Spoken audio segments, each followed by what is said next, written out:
Oke, assalamualaikum warahmatullahi wabarakatuh. Iya, Perkenalkan, nama saya Dimas Chandra Prianto. Saya di sini dari kelompok 7 bersama Ahmad Zakaria. Saya akan membahas mengenai jihad. Dalam konteks ini kami akan membahas dalam lingkup bom bunuh diri. Jadi di Islam itu ada namanya jihad. Jihad di sini dalam Islam itu ada tabligh, taklim, dakwah, amar ma'ruf, nahi mungkar, dan aktivitas politis yang bertujuan menegakkan kalimat Allah. Jadi di sini itu seperti dakwah, seperti menyebar ilmu mengenai Islam juga, memperjuangkan nama Islam juga di antara agama-agama lain supaya agama lain bisa melingkup menjadi satu dengan Islam. Fungsi dari jihad itu apa sih? Jihad memiliki tujuan utama untuk menjaga dan menegakkan syariat serta memberikan pengajaran.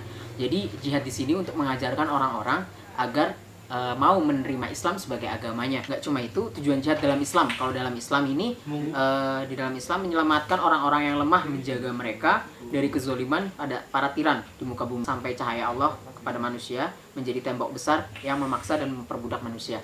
Dimana jadi mereka itu di sini yang tidak memeluk Islam itu masih dalam tembok, masih dalam tembok, dan kita berjihad untuk menghancurkan tembok itu agar mereka memeluk Islam juga. Namun ada beberapa salah kaprah dalam mengartikan jihad sendiri.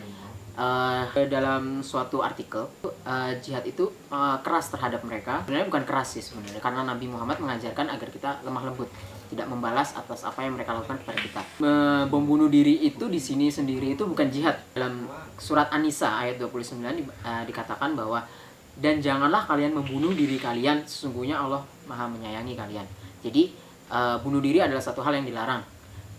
Sudah pasti neraka, mereka akan langsung masuk neraka. Untuk mereka yang menyakiti diri sendiri. Jadi bom bunuh diri adalah hal yang sangat dilarang, sangat dibenci. Apalagi membunuh orang-orang lain yang tidak berdosa, membunuh muslim, apalagi sampai membunuh muslim yang tidak sengaja sampai terbunuh karena insiden tersebut. Kayak contohnya yang di bom Bali, tidak semua orang di situ adalah non muslim, di situ juga ada orang muslim.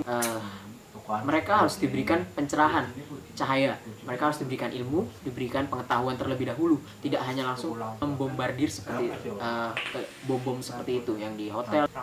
Ada hadis riwayat mengatakan seperti ini.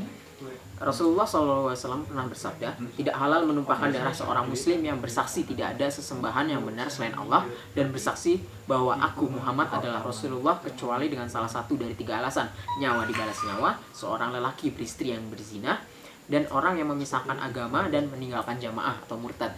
Jadi orang-orang yang boleh dibunuh selain orang-orang tidak boleh dibunuh selain 3 alasan tersebut. Islam sangat membenci hal-hal yang menyakiti orang lain, karena sesungguhnya Nabi Muhammad juga sering diperlakukan kasar, sering diperlakukan sebagaimana tidak layak seperti manusia lainnya, tapi dia tidak pernah membalas.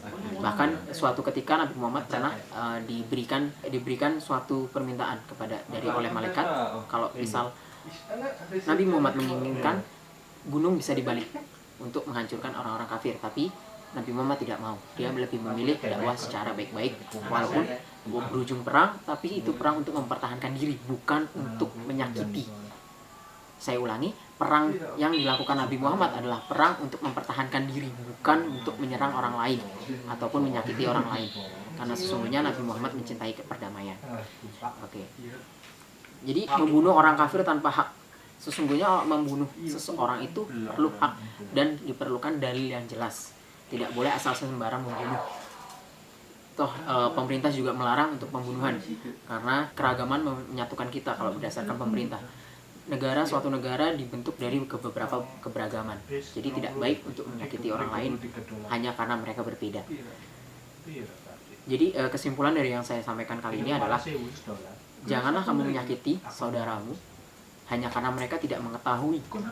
Berikan mereka pengetahuan, berikan mereka wawasan agar mereka dapat mengetahuinya. Seandainya mereka tidak bisa, lebih keras. Gunakan cara yang agak keras tapi tidak menyakiti. Bagaimana caranya agar tidak menyakiti?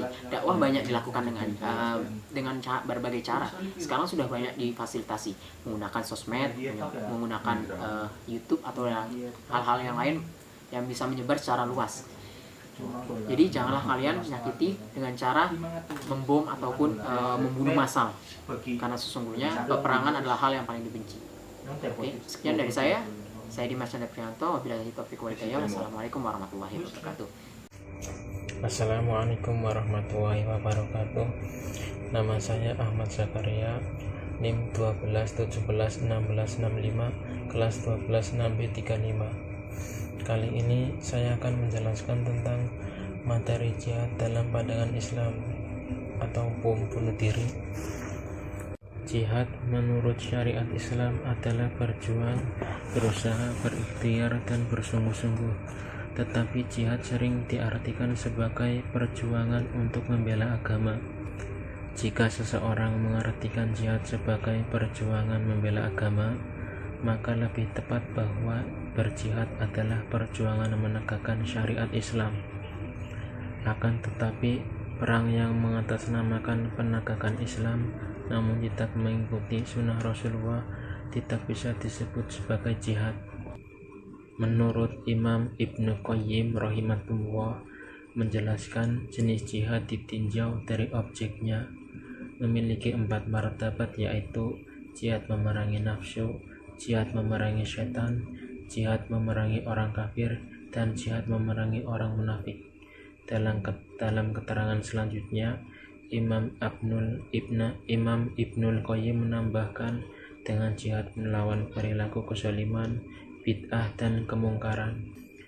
Dalam hal membunuh seorang mukmin tanpa kesengajaan, Allah mewajibkan pelakunya membayar diyat atau denda dan kafarat atau tebusan.